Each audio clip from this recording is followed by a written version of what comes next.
ملک خدا داد خان جاتے ہماری ذرا سی شرارت پر اماں آگ بگولا ہو جاتی اور کپڑے دھونے والا ڈنڈا اٹھا لیتی جسے ہم ڈمنی کہتے تھے، لیکن مارا کبھی نہیں۔ کبھی عین وقت پر دادی جان نے بچا لیا، کبھی بابا نے اور کبھی ہم ہی بھاگ لیے۔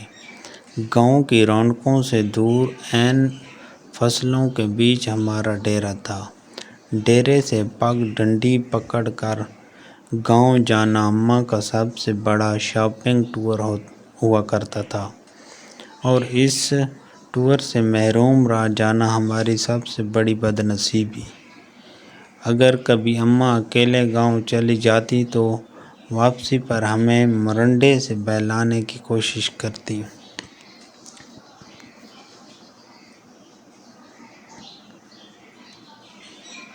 ہم پہلے تو ننھے ہاتھوں سے اماں جی کو مارتے، ان کا دوپٹہ کھینچتے، پھر ان کی گود میں سر رکھ کر منہ پھاڑ پھاڑ کر روتے۔ کبھی اماں گاؤں ساتھ لے جاتیں تو کبھی اچھلتے کودتے خوشی خوشی ان کے پیچھے پیچھے بھاگتے۔ شام گئے جب گاؤں سے واپسی ہوتی تو ہم بہت روتے۔ ہمیں گاؤں اچھا لگتا، ماں ہم گاؤں میں کب رہیں گے؟ میرے سوال پر اماں وہی گھسا پٹا جواب دیتیں، جب تو بڑا ہوگا، نوکری کرے گا، بہت سے پیسے آئیں گے، تیری شادی ہوگی، وغیرہ وغیرہ۔ یوں ہم ماں بیٹا باتیں کرتے کرتے تاریک ڈیرے پر آن پہنچتے۔ مجھے یاد ہے گاؤں میں بابا مظفر کے ہاں شادی کا جشن تھا۔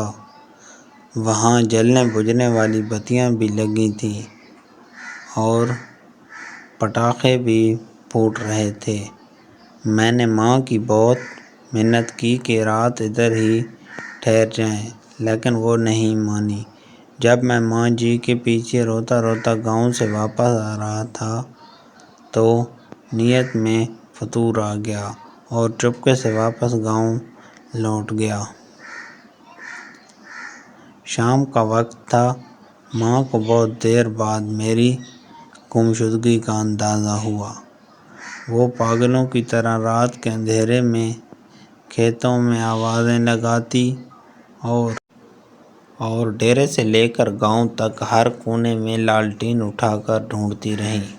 رات گئے جب میں شادی والے گھر سے بازیاب ہوا تو وہ شیرنی کی طرح مجھ پر حملہ آور ہوئیں۔ اس رات اگر محلے کی عورتیں مجھے نہ بچاتیں تو اماں مجھے مار ڈالتیں۔ ایک بار ابو جی اپنے پیر صاحب کو ملنے سرگودا گئے ہوئے تھے۔ میں اس وقت 6-7 سال کا تھا۔ مجھے شدید بخار ہو گیا۔ اماں جی نے مجھے گرم چادر میں لپیٹ کر کندھے پر اٹھایا اور کھیتوں سے گزرتی 3 کلومیٹر دور گاؤں کے اڈے پر ڈاکٹر کے دکھانے لے گئیں۔ واپسی پر ایک کھالے کو پھلانگتے ہوئے وہ کھیت میں گر گئیں، لیکن مجھے بچا لیا۔ انہیں شاید گھٹنے پر چوٹ آئی۔ ان کے منہ سے میرے لیے حسبی اللہ نکلا۔ یہ واقعہ میری زندگی کی سب سے پرانی یادداشتوں میں سے ایک ہے۔ یقیناً وہ بڑی ہمت والی خاتون تھیں اور آخری سانس تک محنت مشقت کی چکی پیستی رہیں۔ پھر جانے کب میں بڑا ہو گیا اور اماں سے بہت دور چلا گیا۔ سال بھر بعد جب گھر آتا تو ماں گلے لگا کر خوب روتی، لیکن میں سب کے سامنے ہنستا رہتا۔ پھر رات کو جب سب سو جاتے تو چپکے سے ماں کے ساتھ جا کر لیٹ جاتا اور اس کی چادر میں منہ چھپا کر خوب روتا۔ ماں کھیت میں چارہ کاٹتی اور بہت بھاری پنڈ سر پر اٹھا کر ٹوکے کے سامنے آ پھینکتی۔ کبھی کبھی خود ہی ٹوکے میں چارہ ڈالتی اور خود ہی ٹوکا چلاتی۔ جب میں گھر ہوتا تو مقدور بھر ان کا ہارٹ بٹاتا۔ جب میں ٹوکا چلاتے چلاتے تھک جاتا تو وہ سرگوشی میں پوچھتی، بات کروں تمہاری فلاں گھر میں؟ وہ جانتی تھی کہ میں پیدائشی عاشق ہوں اور ایسی باتوں سے میری بیٹری فل چارج ہو جاتی ہے۔ پھر ہم نے گاؤں میں گھر بنا لیا اور ماں نے اپنی پسند سے میری شادی کر دی۔ میں فیملی لے کر شہر چلا آیا اور ماں نے گاؤں میں اپنی الگ دنیا بسا لی۔ وہ میرے پہلے بیٹے کی پیدائش پر شہر بھی آئیں۔ میں نے انہیں سمندر کی سیر بھی کرائی۔ کلفٹن کے ساحل پر چائے پیتے ہوئے انہوں نے کہا، اس سمندر سے تو ہمارے ڈیرے کا چھپڑ زیادہ خوبصورت لگتا ہے۔ ماں بیمار ہوئیں تو میں چھٹی پر ہی تھا۔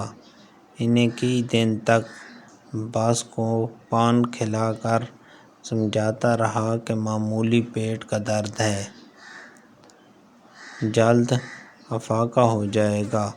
پھر درد بڑھا تو شہر کے بڑے ہسپتال لے گیا، جہاں ڈاکٹر نے بتایا کہ جگر کا کینسر آخری سٹیج پر ہے۔ خون کی فوری ضرورت محسوس ہوئی تو میں خود بلڈ بینک بیڈ پر جا لیٹا۔ ماں کو پتہ چلا تو اس نے دکھ سے دیکھ کر اتنا کہا، کیوں دیا خون؟ مزید لاتا کہیں سے، پاگل کہیں کا۔ میں بمشکل اتنا کہہ سکا، اماں خون کی چند بوندوں سے تو وہ قرض بھی ادا نہیں ہو سکتا جو آپ مجھے اٹھا کر گاؤں ڈاکٹر کے پاس لے کر گئی تھیں اور واپسی پر کھالا پھلانگتے ہوئے گر گئی تھیں۔ وہ کھلکھلا کر ہنسی تو میں نے کہا، اماں مجھے معاف کر دینا، میں تیری خدمت نہ کر سکا۔ میرا خیال ہے کہ میں نے شاید ہی اپنی ماں کی خدمت کی ہوگی، وقت ہی نہیں ملا، لیکن وہ بہت فراخ دل تھیں۔ بستر مرگ پر جب بار بار میں اپنی کوتاہیوں کو ان سے معافی طلب کر رہا تھا تو کہنے لگیں، میں راضی ہوں بیٹا، کاہے کو بار بار معافی مانگتا ہے۔ ماں نے میرے سامنے دم توڑا، لیکن میں رویا نہیں۔